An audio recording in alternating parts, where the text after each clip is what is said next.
You're listening to the Options Insider Radio Network, the home of the Options Podcast. For more quality options programs, visit theoptionsinsider.com or search for Options Insider Radio Network in your podcast provider of choice. Listeners can also access all of our programming through our mobile app available in the iTunes and Google Play stores. Select programs are also available via live stream at mixlr.com/options-insider.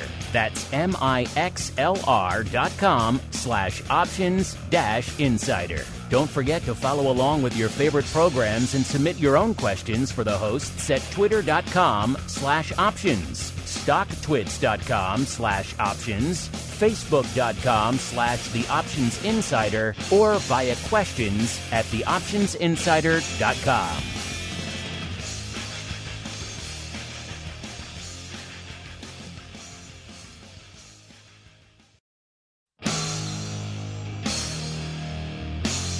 And now, it's time for the show that breaks down the options market from unusual activity alerts to market analysis, strategy overviews, listener questions, and much more. If it involves puts and calls, then our all-star panel will break it down. It's time to hit the Option Block with your host, Mark Longo from the Options Insider Media Group, and co-hosts, Uncle Mike TOSAW from St. Charles Wealth Management, along with Mark the Greasy Meatball Sebastian and Andrew the Rock Lobster GIOVINAZZI from OptionPit.com. And now, get ready to hit the Option Block. All right, everybody. That music means it is Thursday. It is noon Central. It is 1 p.m. Eastern. It is time once again for the bi-weekly options extravaganza known as the Option Block, what the cool kids call the old OB. My name is Mark Longo from theoptionsinsider.com, as well as from the ever-compelling, at least we think so, Options Insider Radio Network. Glad to see so many of you enjoyed our pro Q&A session earlier this week with short vol legend himself. He was doing it before it was cool. Mr. Schlesinger over there. You can check it out if you missed it after the fact. If you're a pro member, of course, over there on your exclusive podcast feed. If you want to get access to it, you know where to go. Theoptionsinsider.com/pro will explain it all to you, how it all works. You can get access to that, options, oddities on Friday, all the other cool stuff that we do. Want to listen to us live? Come on in through the Plus or the Pro. We enjoy having you folks in there, peppering us with questions, insulting the Rock Lobster, all the fun stuff that you know and love over there. If you like it after the fact, we got that for you there as well. It's still available on every platform under the sun, pretty much. So you can get it on demand on your platform of choice. So no shortage of ways for you guys to engage with the content, no matter how you like it, in your ears right away. If you like extra, you like it a little bit laid back on demand, no matter which way you like it, we got a version for you out there. So, and of course, keep those questions and comments coming too. We do love to hear from all of you guys and gals out there. Let's see who we're hearing from on the old show today. First, let's go out to a quiet, a sleepy, a tranquil hamlet known as St. Charles, where we are joined once again by the uncleest of Mikes, Mr. Mike TOSAW from St. Charles Wealth Management, a.k.a. the guy who's blowing up Twitter at Mike TOSAW. Mr. Uncle Mike, welcome back to the program, sir. Always happy to be here on a Thursday. Always happy to be here on a Thursday, and we are joined, despite much behind-the-scenes consternation, listeners, we are joined once again by the rockingest of lobsters, Mr. Andrew GIOVINAZZI from OptionPit.com, by way of Option Pit, really, and of course, Maine, and the GIOVINAZZI Fortress-like compound. Mr. G, welcome back to the program, sir. Pleasure to be back here, and I don't have to be on my best behavior because I know we have a guest host today, a special hostess with the mostest. We do. You know, when you wave up the white flag, people flock. They want to fill that seat on the all-star panel. And this guest didn't get enough of his twofer yesterday, listeners, including going live for you fortunate ones who were able to listen on the Pro and the Plus feeds out there. Because we are joined once again. We have a quartet on the show today, listeners, a rare quartet on the Option Block. We are joined once again by the options guy himself, Mr. Brian Overby from Ally Invest. Mr. O, welcome back to the show. It's been a whole, 12 hours since you and I have chatted. Have you gotten your voice back yet, sir? Yeah, I'm all excited. I wonder who Andrew's talking about. I don't know. I guess we'll find out together as we head right on into the trading block. It's time to break down the latest topics, trades, and trends in the world of options. It's time for The Trading Block. All right, everybody, welcome to The Trading Block, the portion of the show we break down what the heck is trading. What is lighting up our tapes out here collectively on the old screens? And once again, it's one of those days, it's kind of depends where you hang your hat, what kind of day you're having out there. The NASDAQ's deciding to go into the red, off about 0.25%. The S&P is up about 0.33%, and the Dow is up about 0.25%. So a bit of a mixed day out there. Wasn't a mixed day on the vol screen, though. We were seeing most of the major vol and products and indices coming into the start of the show, taking a bit of a break, undoubtedly due to the impending holiday weekend that is coming up here in the U.S. We had VIX Cash come into showtime right around 15.5. Puts it down about almost 2/3 of a point from where it was this time last show.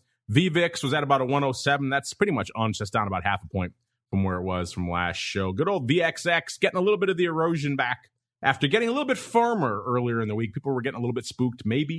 Perhaps the warm was starting to turn out there, but so far the latter portion of the week, not so much. VXX back down to about a 29. It's down about 0.25 from Monday's show. So a whole lot of nothing really between Monday and now out there on the VXX front. We'll see if that accelerates going into the weekend. And Vol Q, a.k.a.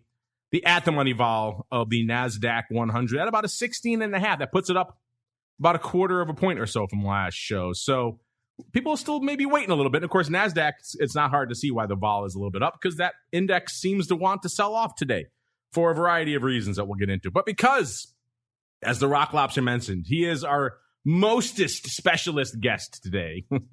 Mr. Overby, we shall start with you, sir. What is lighting up your tape out there in the markets, and what are the folks over there in the land of Ally? What are they slinging these days, sir? Well, in general, we actually just put our quarterly outlook out.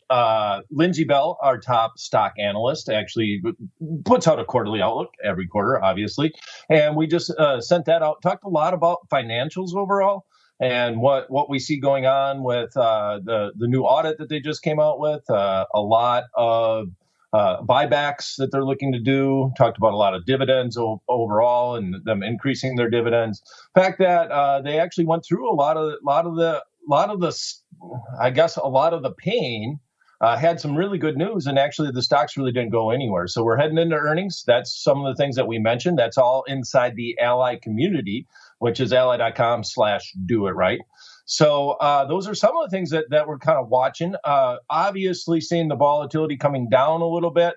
We finally see some of the futures contracts trading down below that 20 level going out to August. So a little less anxiety in the marketplace overall, but we're still not back to where we used to be with the VIX index trading around 16. We still see the futures trading higher. So we're still seeing more volatility going into the end of this year overall. One of the things I always like when we have brokers on the show is that there's always interesting little pockets of liquidity that pop up at all the different firms out there. You may never have expected. We talked to whatever, E-Trade, Schwab, Fidelity, and they all have interesting trades that go up on their platform that you wouldn't expect that seem to just for whatever reason aggregate there. So I'm curious for you, Brian, are there any interesting pockets of liquidity you're noticing over there at Ally where you're saying, I wasn't expecting our customers to be into this, or are they pretty much like everybody else these days, just caught up in all the meme madness? Sir? Madness, it's there and it's still there.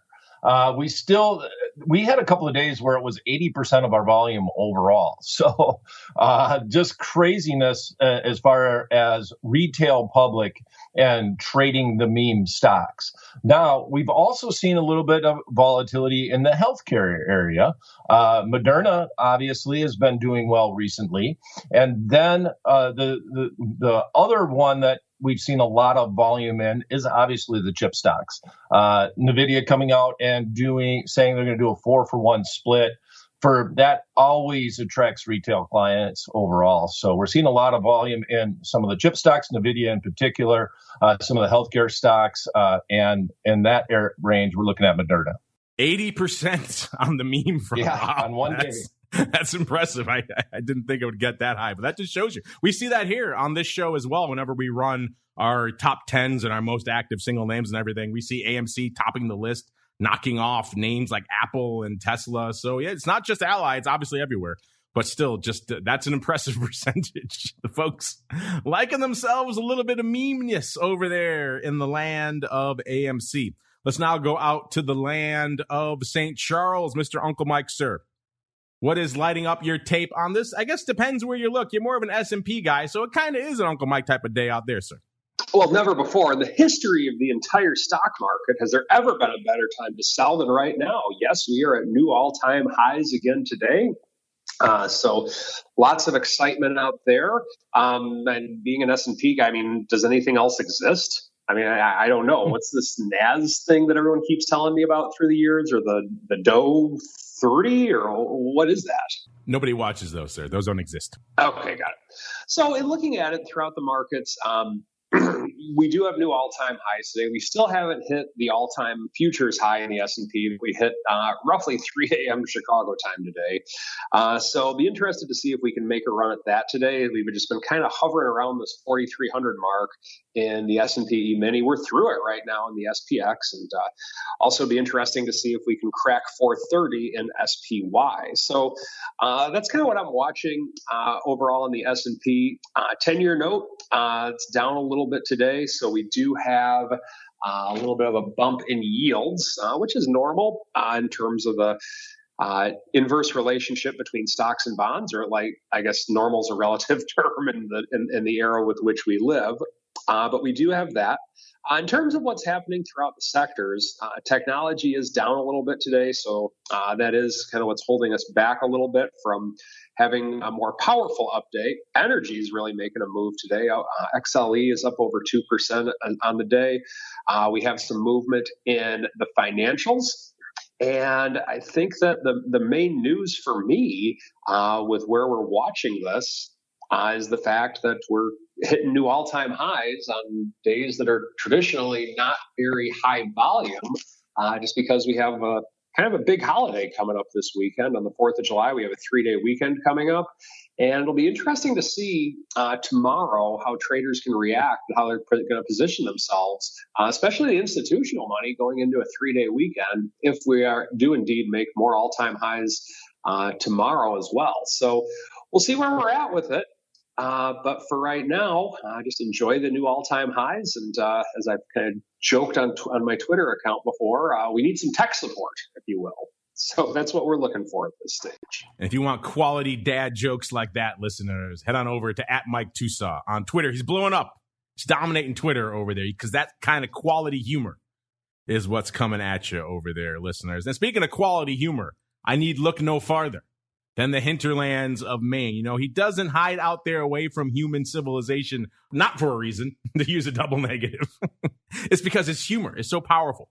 It could impact all those around him. So as a generous gift to the rest of us, he isolates himself from humanity. Mr. Rock Lobster, in the midst of your isolation, sir, what has been lighting up your tape?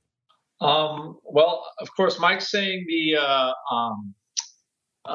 S&P 500 all-time high. Now, there was a time I can remember in the last year, we had this thing going on this last year. I can't remember what it's called. Some sort of COVID bat. Yes, it was the bat. It was the bat soup virus. And it feels like this Delta variant's going on in the news again. They're threatening the double masking again. Like all this. Anyway.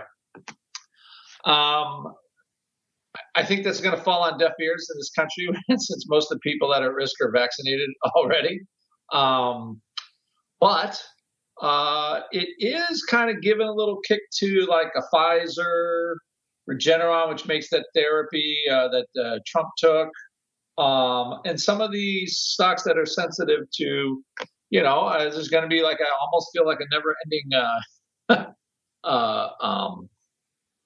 never-ending stream of cash for these companies to provide virus stuff.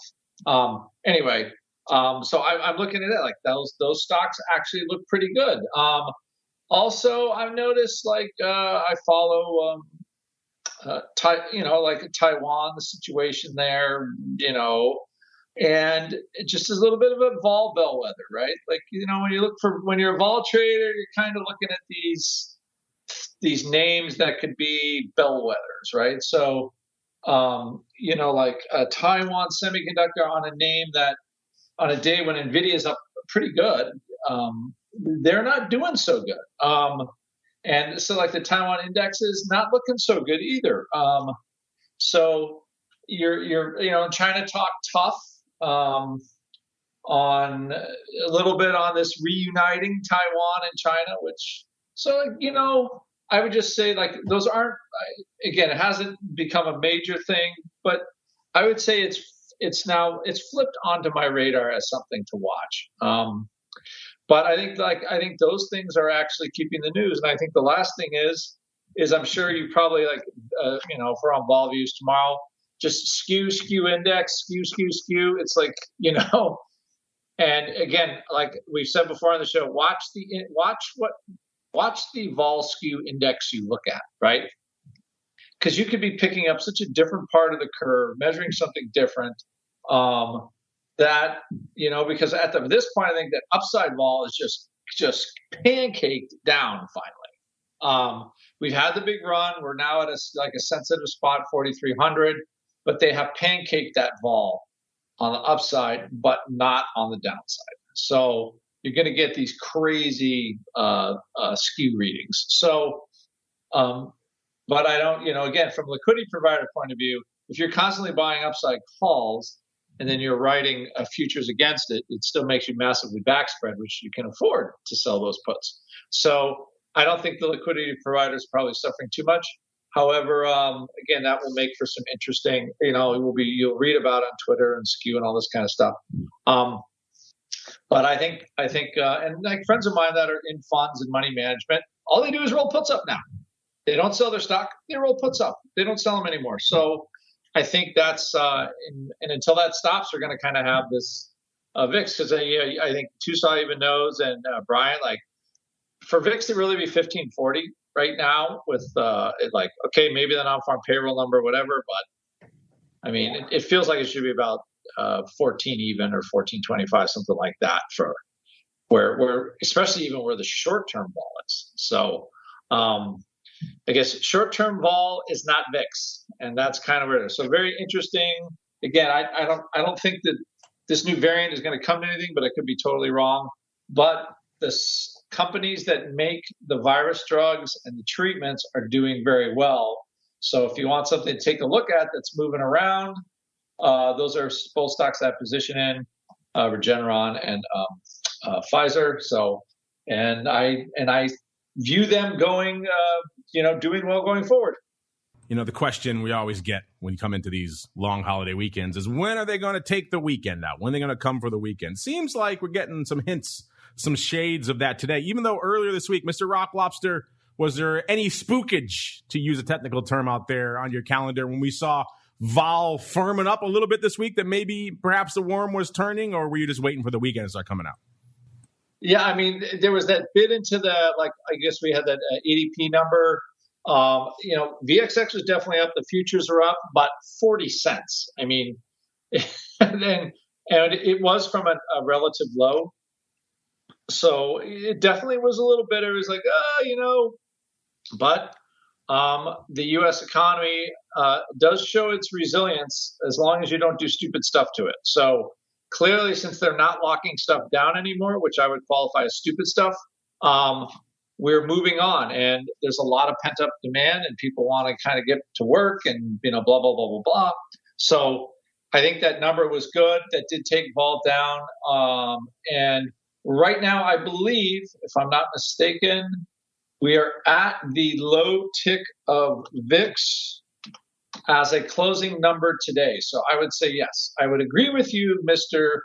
Longo. And I hate to do that, because of course it makes a very unfun show for our listeners. But yes, they have definitely taken a chunk of the weekend out today. Yeah, they tend to like doing that, so they're not scared of anything else hitting the tape. Really, tomorrow that might spook them. Speaking of hitting the tape, this is usually a part of the show. It's July 1st. We're doing the show, listeners. This is perfect time to have the numbers for June in our hot little hands from our friends over there at OCC, so we can find out if that party is continuing. Every month this year so far has been pretty much the best month in whatever months it is history. Last May was the best May ever. Pick your month. It was the best February ever. Pick your month out there. So we can see if June keeps the party going. Unfortunately, the folks at OCC appear to be a little bit late. So, of course, they will issue the numbers in a big release immediately after showtime. We need to get with their folks over there and say, hey, you know what? The show starts at noon. Get us those numbers ahead of time or else. So no OCC numbers. Maybe we'll be able to break them down. I'm sure we will on vol views a little bit tomorrow, at least on the vol futures front, which has been a surprising bright spot. For the lion's share of the pandemic, VIX futures were kind of circling the bowl. They weren't doing anything. And then all of a sudden, last couple of months, they've been kind of springing to life a little bit. So be interesting to see if that continues as well. But we'll have to wait and see for those numbers before we do that, listeners. And let's look out there. Speaking of waiting and seeing, people have been waiting and seeing to see if anything would really happen on the earnings front out there. And you know what? Maybe, maybe we got a little bit of stuff. We were joking earlier about Nike knocking the cover off the ball. If maybe that was the point. Matt was just saying earlier this week on the advisor's option that we're probably due for a season that's going to outperform eventually. It's been, 6, almost 7 in a row now where they've kind of just annihilated vol ever since the pandemic started. So we're due for something. And maybe the Nike was the beginning of the worm turning. We are heading into the new cycle, obviously. We do have some reports up there now for Bed Bath & Beyond. They popped off yesterday after the bell. They were at $28.93 going into this report.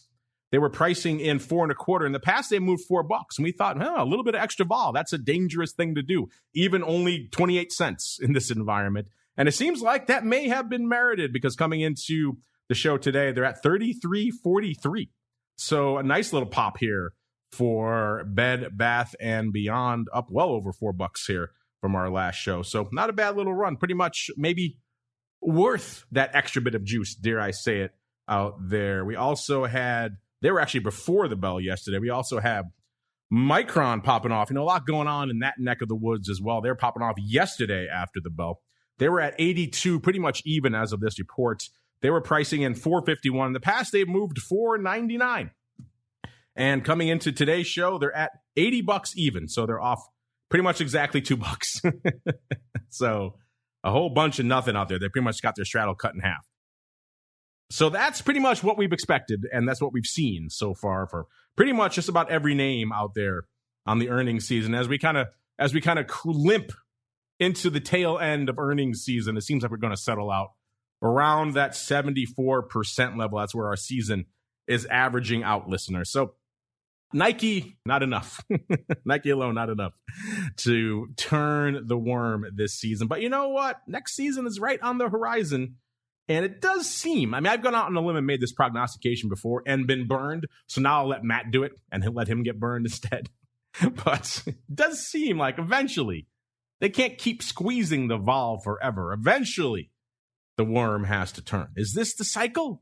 Who knows? As Matt said, July is not typically a time you expect a lot, but that's when these earnings seasons can actually surprise you a little bit because not a lot else going on. Market's a little bit thinner. So interesting stuff afoot. And let's see what other kinds of interesting stuff is afoot because it is time to unleash the Eye of Sauron. It is time for the Odd Block. It's time to break down the most interesting, unusual, and downright questionable options activity that's been identified by theoptionsinsider.com. It's time for the Odd Block.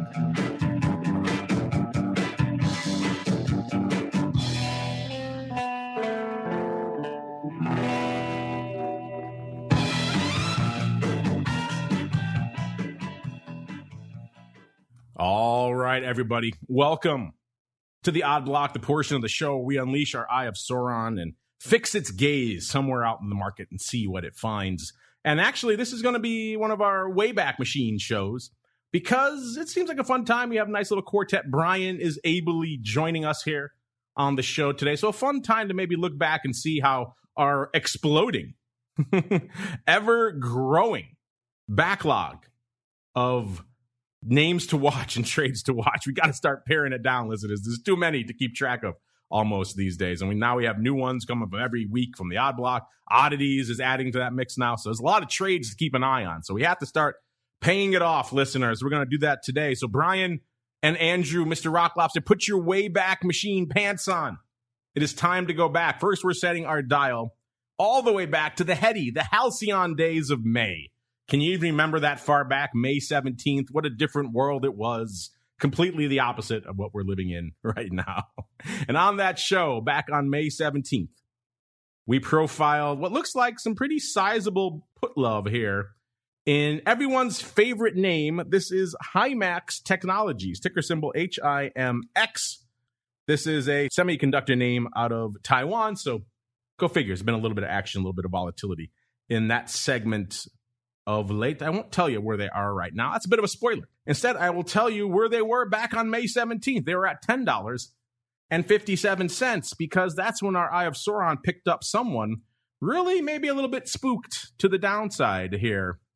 They dropped, quite a bit of money on some downside protection and very near-term downside protection, which makes it interesting as well. That's why it came on our radar. They weren't going out to December and buying a bunch of puts. No, they're going out pretty much a month. They were going out to June, and they bought a bunch of the June 9 puts. What first came across our radar was a 5,000 lot for 35 cents, lifting the offer when the stock was around 10.57. As the day went on, another 5,000 lot came in for 30 cents, lifting the offer again. Another 5,000 lot later. Total about 15,000 that we had seen. Our listeners listening live that day told us it actually was already up to 17,000 by the time we had started the show. So quite a bit of paper flocking in to these June 9 puts. Someone had to have them. Someone was spooked by some downside out there. And for a few days, it seemed like that might have been the right course of action because the stock dipped to about 10.36 a couple days later on May 21st. Unfortunately for this customer, or perhaps fortunately, we'll get to that in a second, that was the low. That was the low for the lifespan of these options. The stock pretty much rebounded immediately after that and never really looked back at that 10 handle. And by the time it got to expiration there in June, the stock was trading $14. So it had a nice run out there for the stockholders. Unfortunately, that meant these puts that this fellow or lady gobbled up and paid up to get never really had a chance. So just on about the 15,000 that we saw that day, they dropped about $500,000 on these puts. So on the options front, not so good, not so bueno. But then again, look at a couple of different ways. You could say, well, this person bought 15,000 puts. There's a good chance they own some stock. Let's just go out on a limb and say maybe, 1.5 million shares.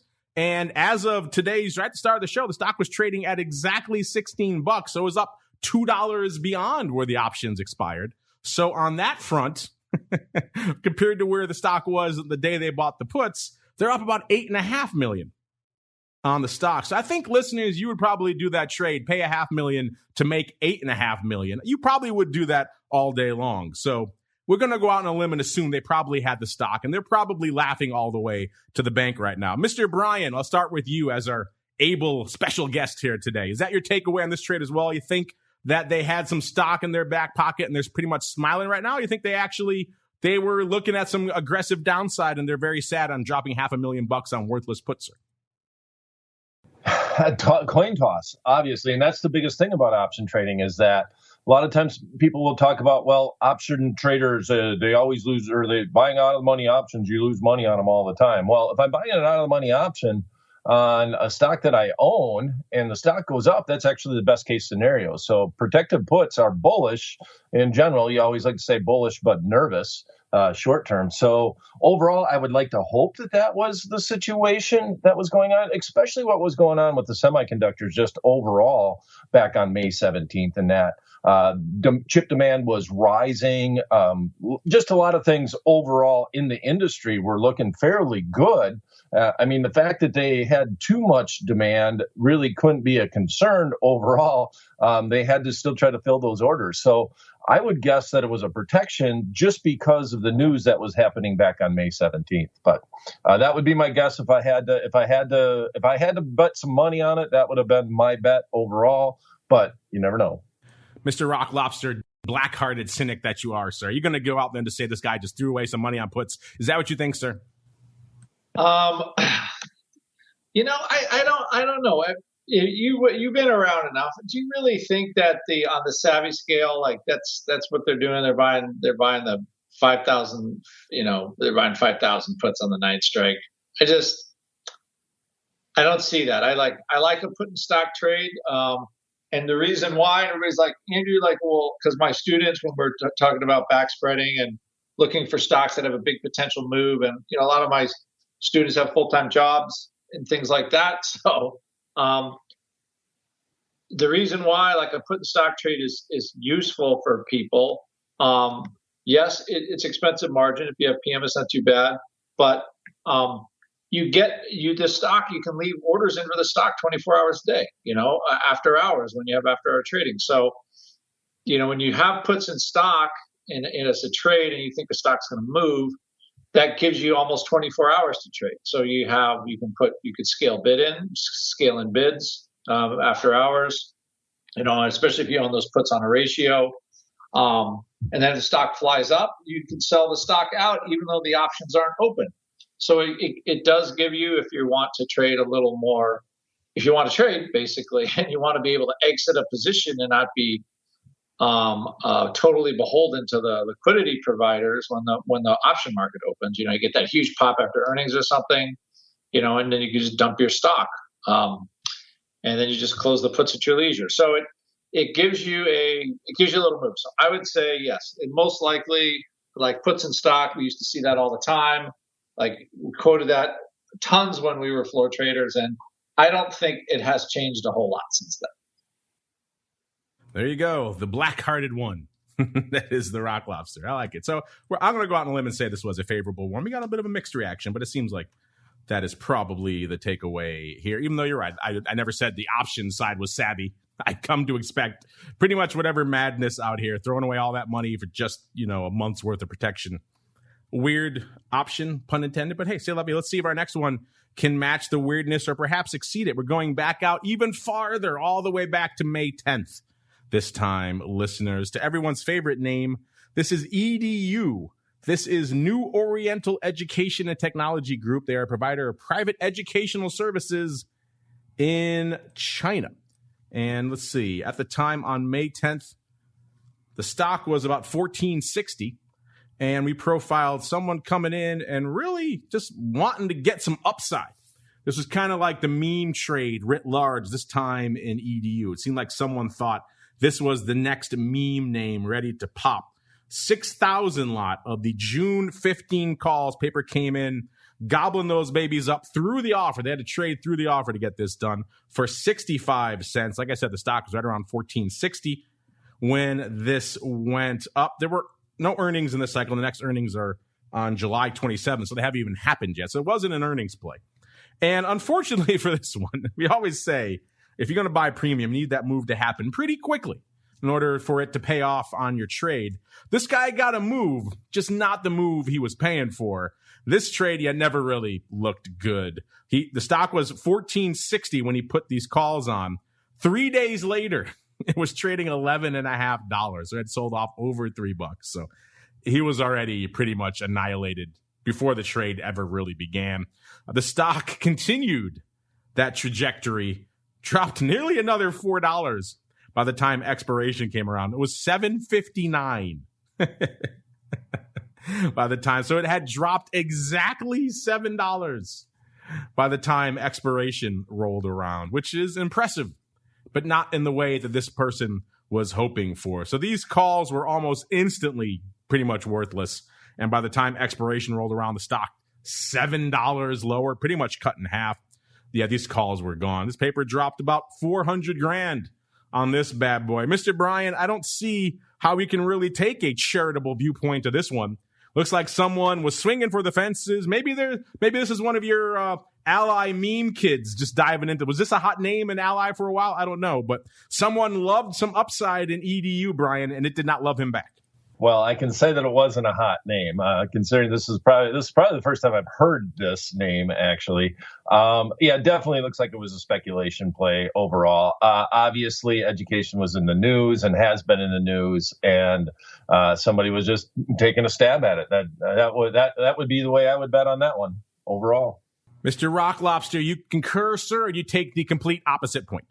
Well, I enjoy taking the complete opposite point because it makes me it makes me very happy. But it looks like I'm just looking at this, and I think as a lot of this meme volume, it just, they memed it, they gave it their best shot, and then, YOLO poofola. So I'm not seeing, isn't there another one of these stocks too? TAN. I'm trying to remember. There's one more Chinese education stock that was at $90, and it's I think $14 right now. So these stocks, which look good, are just really heading into Palookaville, and I can't figure out if they're a opportunity or not. But I'm just looking at this and saying, I think that's just a meme sob story at this point. Yes, indeed. Let's see if we can go. Well, we're 1 for 1 so far. Let's see if we can go 2 for 1 here with our final name. Now we're dialing the Wayback Machine, even farther back, listeners, all the way. Can you remember back to the heady days of March 4th? It's lost in the mists of time. But our Eye of Sauron remembers, because on that day, we went out to Brazil for the first of many times over the course of the subsequent months. And if you've been listening to Options Oddities, all of our pro members, we've been heading out to Brazil a lot. In particular, on this name, one of my favorite tickers out there, ITUB, Itaú Unibanco Holdings SA. This is obviously an ADR out of Brazil on the Brazilian financial services side. And at the time we profiled, somebody had to have it. Somebody really had to get their hands on this bad boy, because at the time, let's see, where was the stock? The stock was a whopping $4.79. And someone came in and gobbled up nearly 20,000, 19,660 of the ITUB June 5s. So not that far out of the money, kind of a similar trade to what we just profiled there in EDU, but it looks like ITUB probably has a little bit better chance of maybe moving a bit. And they paid 44 cents. This was no slouch of a trade. It was 56 vol, so it was pretty hefty. And they actually lifted the offer. They were able to get all those done on the offer, which is impressive. They didn't have to go through the offer. ITUB every now and then can put up some paper, as we've seen of late. Like I said, the stock was $4.79. Earnings looks like they were in this cycle, actually, because their May 3rd was the expected earnings date, but that wasn't confirmed. So I'm not sure exactly when they came out. Looks like there was some earnings juice in there as well, which probably accounts for that 44 cents. But you might say, wow, 44 cents, 56 vol, that's maybe a bit of a bridge too far. I'd much rather be on the covered call side. And normally you would be correct. But on this one, it seems like whoever this fellow is or lady had excellent timing, because they bought these calls at pretty much the low they missed it by like a day during the life cycle of these options. The stock never traded lower. So these calls were looking pretty favorable almost immediately. And that's kind of what you need when you're buying premium, listeners. You need these things to pop, and you need them to pop hard on this bad boy. And that's exactly what it did. They looked good almost immediately. By early June, the stock was trading $2 higher, $6.76. So these things really gap for a $4.79. You can't really ask for much more than that. And that's pretty much what he got. The stock ended up closing at $6.35. I haven't had a chance to look to see if he closed them out during that period. But just going by right now here, how these bad boys went out. These calls went out at $1.35. So this guy did all right. This guy did all right on this trade, Mr. Rocklouse. It paid 44 cents. They went out at $1.35. So pretty much making 90 odd cents, nearly 20,000 times. Not bad money. Would you take that money, Mr. Rock Lobster? I would. Is that our magic number money? Is it Ferrari money? Like, let me see here. Whose Ferrari would it be, though, is the question. It's always the girlfand's Ferrari. Don't you know that? There you go. There you go. Offending all of our lady listeners. I have to make you do it. In fact and lore. In lore and fact, it is. So not bad. That's a buck. They made a solid $1.35. So, I think at least $1 on that. So that's definitely, that's 1.9, 190. Yeah, I'm going to say that's actually a good one for us. That's a sweet Ferrari and maybe a house. Yes. That's about 1.8 million on that bad boy. That's not bad. If you're buying a Ferrari for that, you're getting a pretty sweet Ferrari. You're right. You get a Ferrari and a house to put it in. You must really like your girlfriend if you're getting her a $1.8 million Ferrari. I think that definitely would be a good girlfriend on that category. And you know what's like the Brazil again, interesting trade because they got the COVID, like all this other stuff. I think the country kind of sells off on this bad, algo driven news, and then pop, up they go, like like Phoenix rising out of the ashes. So this is a classic example of that big ITUB bank, ITUB. I think you say ITUB, Banco ITUB, I believe is how you say that. I just like saying ITUB. It's way more fun. It's much more fun than the Portuguese. I got you. Mr. Brian, you mentioned a lot of the hot meme names. It seems like ITUB is getting a lot of love these days here as my screen starts screaming at me. There we go. Is ITUB, it's been lighting it up a lot of late. Has this one come across the radar of the Ally folks? And what do you think on this person who clearly had some good timing on this one, sir? Yeah, without a doubt. And you always wonder when you see an ADR, obviously there's time changes and you just get ahead of the news sometimes overall. And maybe that's all that trade was about, was just the fact that you have a time change between here and Brazil. And it's the financial company, it's the financial sector. There's a lot of news that's out on it. I haven't necessarily seen anything going on at inside Ally invests with our clients over here on this underlying stock, but you always kind of wonder when you see these type of trades, and that the company is a foreign company and trading at an ADR on our exchange overall. All right. It is Thursday now, listeners. It is time to unleash you legions out there. It is time for the Thursday mail block. It's time to take your seat on the All-Star panel as we read your emails, tweets, Facebook messages, website comments, and much more. It's time for the mail block. All right, everybody, let's dive into it. First off, we got longtime listener here, J3 Dingle. I think he's chiming in. I think this was from not this Monday's show, but the previous one we did Sergeant Slaughter, because he said that wouldn't fly in today's world. Quote, on your feet like a man is a very non-inclusive term. You're right. I do believe that is referring to when Sergeant Slaughter was yelling at Don Johnson's character in that clip we played to try to shake Uncle Mike's memory and remind him who Sergeant Slaughter was from G.I. Joe, the cartoon. But you're right. Not the most 2021 type of term. But on the other hand, it's pro wrestling. Right? They've always been a little bit, shall we say, out there on the fringe. So maybe they get a little bit more wiggle room out there in today's Alexa. Who's going to get mad at Sergeant Slaughter after? It was a kid's cartoon. All right. Let's keep on rolling with some of your cues here. This is a good one for all of you here. This comes from AJ. He says, is it ever preferable to take off trades in pieces? For example, if you have a long straddle or iron condor and the stock moves dramatically in one direction, is it better to take off the profitable leg and leave the other leg on, or take it off as a package? Mr. Uncle Mike, perhaps we shall start with you, sir. What are your thoughts on taking off multi-leg trades when one of them moves in one direction and the other doesn't? What do you prefer to do, sir? I do it all the time, honestly. I think that so one of my general rules is on a short option. Once I have achieved 80% of the potential profit, so let's just say I sold a call or a put for $1. Once it's at 20 cents, I get out of it. Typically, not always, but it's a vast majority of the time I do that. If I have something to where I can get out of it at that price, I typically do. If I'm trading it in a combination as like a short spread, then I'll do that same rule based on the spread itself.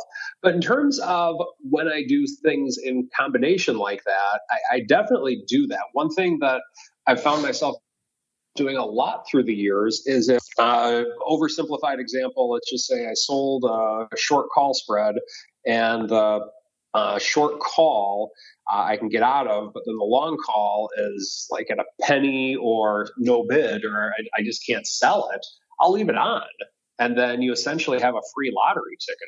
I do that very frequently. In terms of if you're doing a multi-leg trade, I do that occasionally as well, but nonetheless, usually if it's like a no-brainer situation to where, well, I can't sell it anyway, so I might as well just sit on it and see where it goes, that is something that's very frequent. All right, Mr. Overby, same question for you, sir. You have a multi-leg spread, multi-directional kind of spread on, and one leg starts really rocking and rolling, the other not so much. What do you do, sir?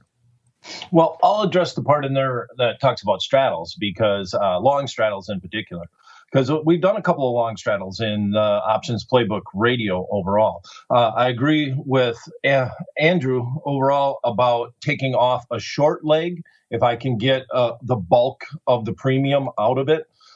If I'm looking at long straddles, I definitely want to leg out of them. I plan to leg out of them. And we talked about long straddles in Boeing way back in the day before the pandemic, looked at a couple of long straddles in the airlines before the pandemic. And in all of those situations on Options Playbook Radio, we talked about if you have a profit on one side of that trade, or at least a decent profit overall, always think about just getting out of it, and then you have that lottery ticket on the other side. And one of my biggest things about the long straddles overall, if I'm doing those trades, is I want to do it in stocks that aren't in the news, that may get news. And that's really what my goal is with any time doing a long straddle. I don't do a lot of them, but I'm searching for industries or stocks where they might get blindsided with news overall. And that was the concept behind those trades. Now, obviously on an iron condor, I prefer to take it off as a spread. So if I'm doing an iron condor and I have the short put spread and the short call spread, I would prefer to take one side off completely when I did that trade overall. So that's usually my goal when you start getting into the more advanced four-legged type trades. But in general, I don't mind it at all. What I do mind is people trying to leg into those trades. So on the beginning, I would prefer to put it on as a strategy. I have a lot of people who will come in and when I'm talking about long call spreads and say, well, can I buy the option first and then sell the call later? And I said, yeah, you can, but you can't call yourself a spread trader. You're a long option trader then. And that's kind of the way I look at it. So I don't like legging into those. If you're going to do that strategy, don't want to leg into it at the beginning, but I really don't mind taking it off at the end. And remember, you had some couple of home runs on straddles earlier this year, and that's a good indicator, listeners. When Brian's picking straddles in OPR, things are rocking and rolling. Wasn't it USO you did the straddle on? Yeah, I know we did a couple on Jets, just waiting for Jets as well. Yes. On the pandemic, and then obviously Boeing, USO. Yeah, I think we did. Yeah, as a matter of fact, I just pulled it up. Yeah, we did do a straddle in the oil in USO and USL. Also worked out. Yep, I remember those. See, I listen to your show every now and then, on occasion, by appointment. All right. Next up, if you're not listening, listeners, you're missing out. Check out OPR if you haven't done so already. Mr. Rock Lobster, our buddy Mr. Luigi wants to know, does the Rock Lobster use the skew index for any bearing on his market analysis? So first off, if you have anything to add on that, taking multi-leg trades off, have at it. And then B, Luigi wants to know if you you mentioned the skew index earlier today, so I'm guessing you love it. It's your favorite indicator, sir. I'm not going to say it's my favorite indicator. I agree with Brian, though. Like, the thing with trading straddles and strangles and all that kind of stuff is, and I'm all like, a lot of times I keep a combination of short options and long options, basically. Kind of for if I'm trading like an overnight vol book, basically. So like my rule is the side that makes money you take on a long option. Like, so if that long option is making enough money, you definitely want to take it. And the TOSAW rule, like on the short options, I don't mind taking off the short option and potentially leaving that long option open in case you get like a lottery ticket. I do not like closing the long option and leaving the short option totally open, though. That's usually that ends up that can end up in tears sometimes. Like you sell a put spread and you're like, okay, I'm just going to close the long put and everything is going to be hunky dory. And then you close that long put and then the short put you have goes down to the $10. And then you're sad and grumpy and miserable. So unless you really want or have a hankering to take delivery, that's I would watch that type of trade. Index wise, I kind of have we do have some proprietary skew stuff here that I use looking at skew. So I would give you a hint, so I look at like the 25 delta option versus the at the money. We have something called a pitchfork. I didn't invent it. I actually learned it from one of my students as a good retail way, and it's basically comparing the at-the-money straddle, the 25 delta option. And you see how much juice you've got in that strike relative to the straddle. So when it's super pumped, it gives you an idea of what I would call real skew. And I separate the call skew out. I actually like call skew is separate from put skew. Like, so if you're an SPX trader, that's how you trade the skew. You've got like put skew, at the money, call skew. So you keep them separate in your head. I think that's much more effective if you want to trade it, although the skew is very sexy by the SIBO because it's a number and all that kind of stuff. But, you know, you could have really compressed calls and it kind of messes with the way the index provides a value. So just like I say, have whatever you use, understand what it is. And I would not flip from indicator to indicator once you watch something all the time. It's kind of like flipping from a volatility number on one platform to a volatility platform on another. You know, everybody kind of does it a little different. So you want to kind of keep your apples to apples. And if you have an indicator that you like and that you're used to, that, you know, use that as your basis to make trades on, right? All you do is look at all that stuff is like a theoretical value to me. And like, how far do you get away from some sort of mean number or the types of trades you can put on based on how far things get out of line.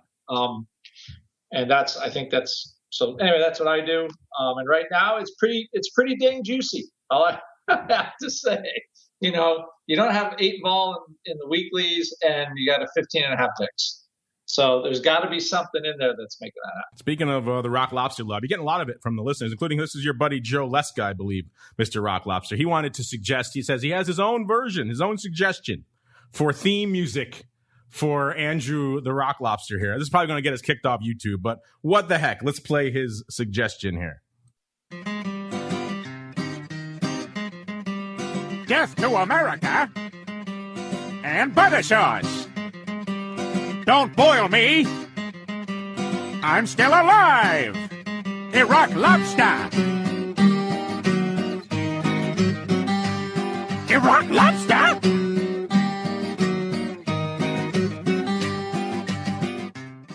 There you go, Mr. Rock Lobster. Your new theme music. What do you think of that? Courtesy of your buddy Joe there. I'll have to thank Leska for that one. That was quite nice of him. That was magical. I mean, I don't know what else to say. That's the first thing that came to mind. You know, Brian, when you've arrived, when you have your own theme music, I'm just letting you know, man. Theme music that violates all sorts of copyright laws here, but we'll let it slide as we keep on rolling into our final segment. It is time to go around the block. It's time to tell you what we'll be watching on our trading screens until the next episode. It's time for Around the Block. All right, I lied. We're actually going to do a combo. Luigi's all fired up. He's still in the chat. He says he wants to know what you guys think about selling straddles or strangles and taking them inverted when one side takes off. So kind of a bit of the flip side of what we were just talking about. So if you have any thoughts on that, have at it, A. And then B, what are you watching for the rest of this week? We'll start with you, Uncle Mike, sir. Remember, no show on Monday. We're off on Monday, sir. So actually all the way through to next Thursday. Oh, my goodness. Well, I'll tell you what I'm watching. I'm just watching new all-time highs that continue to happen in the S&P as we're going. So watching that, wanting to see how we react next week when we're coming off of the long holiday weekend and where we're at with that. So watching the numbers at this stage as per usual. Haven't had any crazy Bitcoin news in a while. So although I'm not really very active in trading that, I'll definitely be watching that. Watching the note as well, seeing if it'll still continue to the 1.5% magnet with which it's at. And then in terms of where you can go to learn more about me, go to stcharleswealth.com or follow me on Twitter at Mike TOSAW. Happy 4th of July. I don't care what anyone else says. America's still the greatest country in the world. America rocks. And really quickly, any thoughts about selling straddles or strangles and taking them inverted when one side takes off? I don't sell any straddles or strangles. It's probably been at least 10 years since I've even sold a short straddle or strangle, so I would not be the one to comment on such a thing. I had a feeling, but I wanted to give you the opportunity. Maybe you went to the dark side since the last time I chatted with you. All right, let's go on out to Mr. Brian. Same question for you. What are you keeping an eye on into this long holiday weekend? And then B, if you have any thoughts about selling straddles or strangles and taking them inverted when one side takes off, have at it, sir. All right, I'll start with the latter, and I would agree with Mike. I haven't sold anything naked in a long time, and it's mainly like a naked straddle or a naked strangle. It's because I don't necessarily have the time to watch it. If I'm going to be doing a trade like that, I would be all over the computer screen all day long. And so I need to put on trades that I can adjust, that I have time to do. And if it goes against me really hard, I just don't want to deal with it overall. The beautiful thing about being a retail investor is that you have that choice, that you don't have to take that side, and you can always choose to do something a little less risky overall. So that's where I'm at. So I guess in general, it would be a no. I don't want to do it, but if you do it, you got to have a plan, and you got to stick to that plan, because your best trade is going to be the one where you get out and you had a little loss as opposed to a ginormous loss overall. Okay, so with what we're looking at, one thing that I find interesting that is the Russell 2000. It led us out of the pandemic right now. We're bumping up against an all-time high. We've got an all-time high in the NASDAQ, got an all-time high in the S&P 500 index. As a matter of fact, I think it just happened again today. We set a new print. And if the IWM has been trading in a range, just kind of looking for a little bit of a breakout in there, hopefully we can see the small caps leading us higher again. That would just be great news for the market overall. Well, then I had something else, but I just kind of lost it. I don't remember exactly where I was going with it. But IWM is probably one of the more interesting indexes that I've been looking at. And if we do get a breakout, we'll probably on Options Playbook Radio talk a little bit about a trade in that index, or I should say in that ETF, IWM, the Russell 2000 ETF. If you want more, stay tuned, listeners. We're talking about Russell 2000 a lot in about half an hour on TWIFO. That music means we've already exceeded our time. So, Brian, if folks are intrigued and they want to check out what you have cooking over there in the land of Ally, where should they go? What should they do, sir?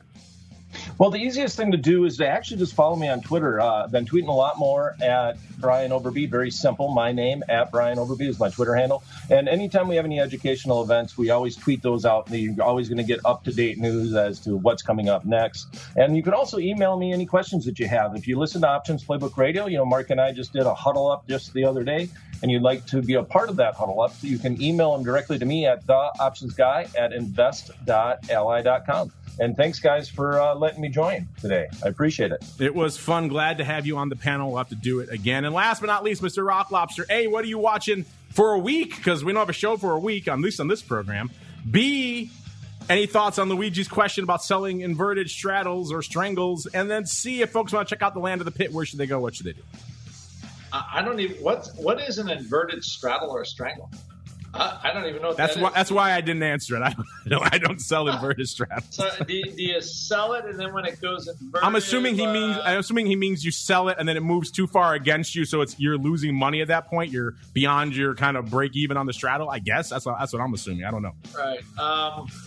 Actually, I do almost everything with flies now for the reason that Brian alluded to.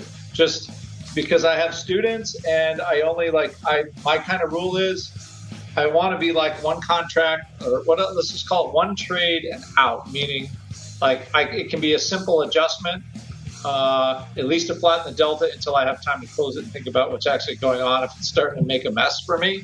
So I don't sell a lot. I do sell naked puts in stocks that I want to own. So I do that, but and this has been a good year for it. I think maybe when VIX gets down to 12 and the S&P 500 is, trading who knows where, that'll probably be not the greatest strategy in the world, so I won't do it then. But, mostly I do everything via fly. Just from the management point of view, it makes life a lot easier. There you go. Check them out. You know where to find them. The Land of the Pit, optionpit.com to learn more. Unfortunately, no OB on Monday, but fortunately, we all get a day off. So that's kind of nice. So remember that when you're going into the weekend. If you're blasting away going into Friday saying, oh, these vol levels, I don't know. That's because you got a long weekend ahead of you. So be judicious. Keep some of your powder dry going into that. And, of course, if you need more in your ear holes, we'll be back again in about 25 minutes now with a great guest, Dan Gramsey, lighting us up over there. So he could talk about just about every futures product under the sun.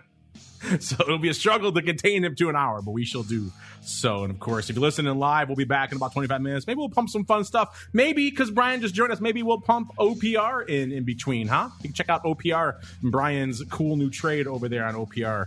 And on behalf of Mr. Brian and the Rock Lobster, who has a cool new song, and Uncle Mike, you need to get some music for him, and indeed myself, thank all of you out there for downloading, streaming, subscribing. If you're listening after the fact, have a great holiday weekend. We'll see you back here next Thursday on this show. And of course, if you're listening live, we'll see you back in about half an hour for another episode of Twifo.